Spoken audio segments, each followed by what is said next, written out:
pastačiau. Rantis ir dar variklis normaliai neapšilo. Ne, vis pasipiausiu.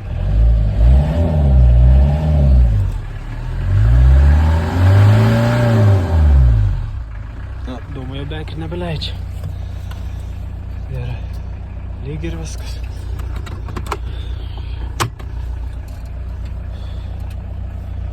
Lempos ne visus veikia. Tai čia viską jungiu, kas yra. Eisime apeisim.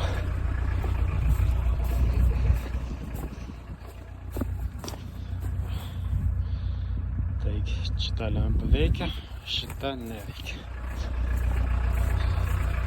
Dar posūkį jungti pabandysiu. Panašu avarinis neveikiantis. Ir posūkis veikia. Čia gabaritas. Čia normali. Posūkis veikia. Kitas posūkis veikia. Dar tas veikia. Žiūrim.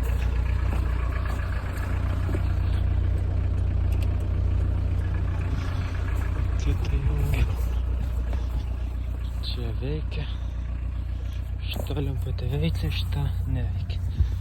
Lempučių irgi padirbėti reikia.